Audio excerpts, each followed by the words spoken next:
Nako, naloko na. Inamin na rin mismo nitong si Axel Lendenborg na siya'y isang big fan ni Kyrie Irving way back 2016. So definitely, hate niya si Stephen Curry. Pero hindi siya makapaniwala na pagkatapos noon ay ngayon, siya'y nasa Golden State Warriors na at makakasama niyang maglaro si Stephen Curry. Ayon pa mismo sa kanya, siya'y excited na raw sa bagong kabanatang ito. At sa totoo lang daw ay ibang-iba talaga itong si Stephen Curry at marami na ring beses na ito'y kanyang na-meet at napakabait raw nito.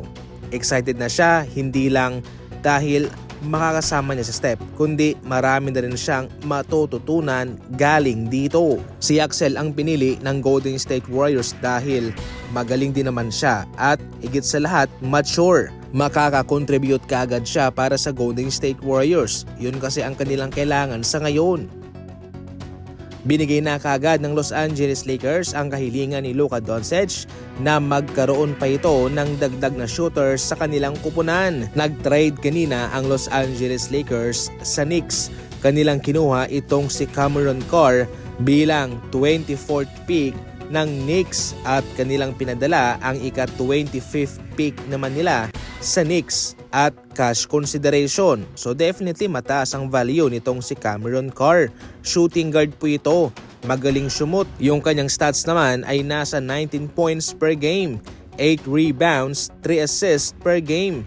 Mayroong shooting percentage sa field na 49% at sa 3-point line 37%.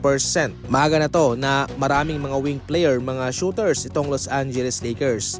Kay Luka pa lang kasi ay marami na itong spacing na magagawa at kaya perfect na magkaroon sila ng mga shooter na mapapasahan ni Luka.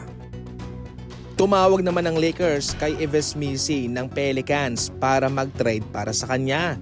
Subalit ito'y nireject ng Pelicans. So pagkatapos pong makuha ng Lakers si Cameron Carr via trade sa Knicks ay kaagad po nilang ni-reach out ang Pelicans patungkol kay Missi.